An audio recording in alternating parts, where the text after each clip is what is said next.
Assalamualaikum warahmatullahi wabarakatuh. Perkenalkan, kami dari kelompok 7 ingin mempresentasikan hasil diskusi kerja kelompok kami yang berjudul Muamalah, yang beranggotakan 4 orang. Yang pertama saya, Rosana Indah Rahayu dengan NPM 0030. Selanjutnya Tias Sekarsari NPM 0029, Rizky Setia Abadi dengan NPM 0031, dan yang terakhir Sinta Mainanita dengan NPM 0028. Yang pertama, saya akan menjelaskan pengertian muamalah. Muamalah dapat dilihat dari dua segi. Yang pertama dari segi bahasa dan segi istilah.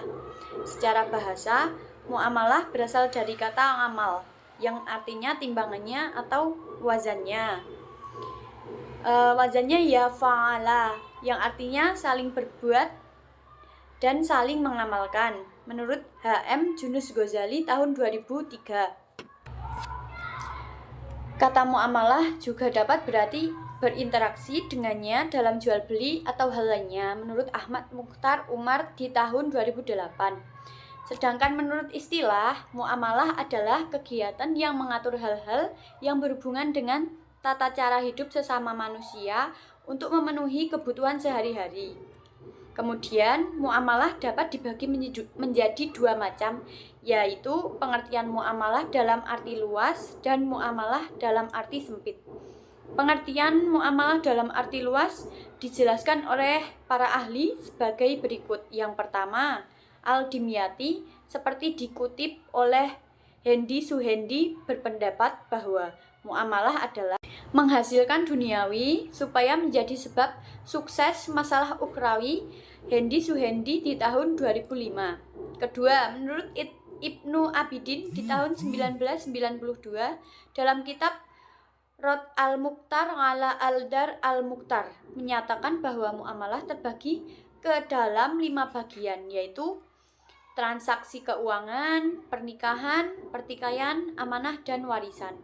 Selaras dengan pembagian ini, Muhammad Rawas Qol'ah di tahun 2010 dalam kitab Mu'jam Lughah al-Fuqaha menjelaskan bahwa muamalah adalah perkara-perkara syariat yang berkaitan dengan perkara-perkara duniawi, atau dengan bahasa lainnya, muamalah berarti hukum-hukum syariah yang mengatur hubungan manusia di dunia. Kemudian hukum asal dalam muamalah adalah mubah, yaitu diperbolehkan. Ulama fikih sepakat bahwa hukum asal dalam transaksi muamalah adalah diperbolehkan atau mubah, kecuali terdapat nas yang melarangnya. Hukum asal semua bentuk muamalah adalah boleh dilakukan, kecuali ada hal yang mengharamkannya. Selanjutnya, macam-macam muamalah. Yang pertama, jual beli. Menurut buku Hukum Perjanjian Islam di Indonesia oleh Abdul Ghaffar As-Sori, secara etimologis jual beli berarti menukar benda dengan benda. Adapun secara terminologis yaitu transaksi penukaran selain dengan fasilitas dan kenikmatan. Adapun beberapa persyaratan yang harus dipenuhi untuk melakukan transaksi jual beli sesuai dengan syariat adalah harus ada barang atau uang yang bisa digunakan sebagai alat transaksi. Penjual dan pembeli harus dalam kondisi sehat, baik jasmani dan berakal. Transaksi jual beli dalam Islam harus melibatkan akad dan ijab kabul. Yang kedua, khiyar. Menurut pernyataan Syahid Sakik dalam buku Fikih Sunnah Jilid 5, khiyar adalah salah satu perjuangan pencarian kemaslahatan untuk menyelesaikan dua masalah, yaitu melanjutkan atau membatalkan transaksi. Khiyar dibagi menjadi 3 jenis. Yang pertama, khiyar majelis, yaitu penjual atau pembeli dapat memilih melanjutkan atau membatalkan transaksi.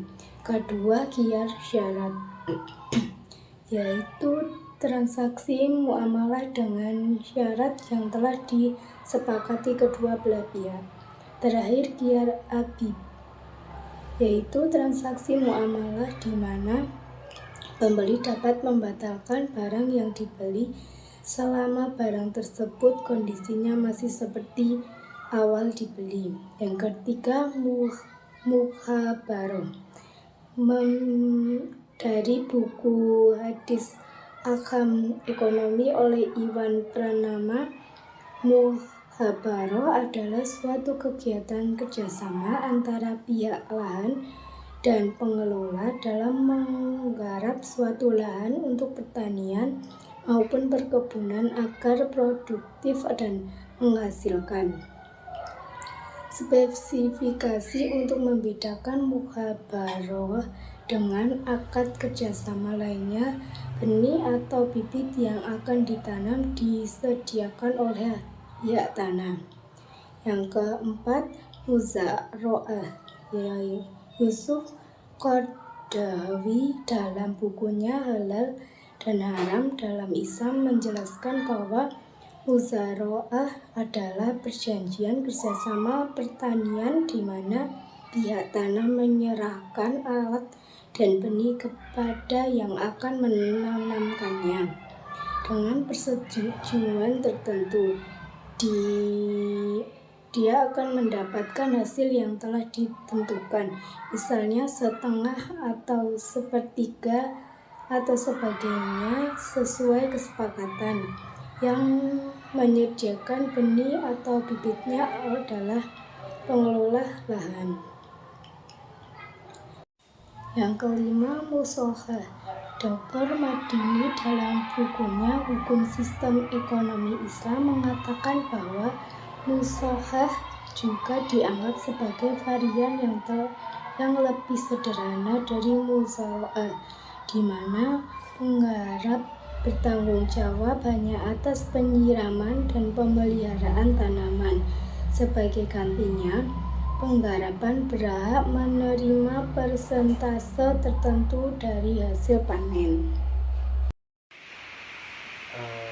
Selanjutnya nomor 5, yaitu utang piutang. Adalah interaksi antara pinjam dan penerima hutang dengan suatu perjanjian. Yang ketujuh, bank syariah adalah lembaga keuangan yang melakukan operasional dengan syariat-syariat Islam. Yang kedelapan, syirkah, yaitu bekerja sama dengan pedagang menurut syariat Islam.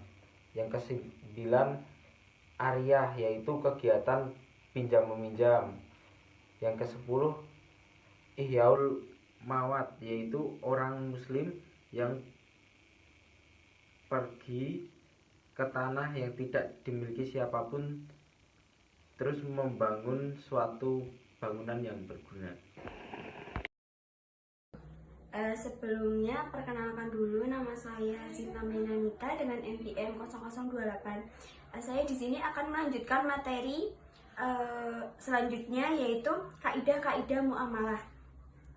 Kaidah muamalah dibagi menjadi 3, yaitu yang pertama ada al-asli fil muamalah, al-ibadah ibahah an yadullah ad-dalilu ala tahrimiha, yaitu dasarnya semua praktek muamalah boleh kecuali ada dalil yang mengharamkannya. Selain itu, para ulama berpegang kepada prinsip-prinsip utama muamalah seperti prinsip bebas riba, bebas horor, atau ketidakjelasan atau ketidakpastian, dan tadlis, tidak masyir atau spekulatif, bebas produk haram, dan praktek akad fasid atau batal. Prinsip ini tidak boleh dilanggar karena telah menjadi aksioma dalam fikih muamalah. Pada dasarnya, kita masih dapat menerapkan kaidah-kaidah muamalah klasik, namun tidak semuanya dapat diterapkan pada bentuk transaksi yang ada pada saat ini dengan alasan karena telah berubahnya sosioekonomi masyarakat sebagaimana kaidah yang telah diketahui. Yang kedua ada al-muhafazah bil khodim as-soli wa ahbil jadid aslah, yaitu memelihara warisan intelektual klasik yang masih relevan dan membiarkan terus praktek yang telah ada di zaman modern. Selama tidak ada petunjuk yang mengharamkannya, dengan kaidah di atas, kita dapat menyimpulkan bahwa transaksi ekonomi pada masa klasik masih dapat dilaksanakan selama relevan dengan kondisi, tempat, dan waktu, serta tidak bertentangan dengan apa yang diharamkan.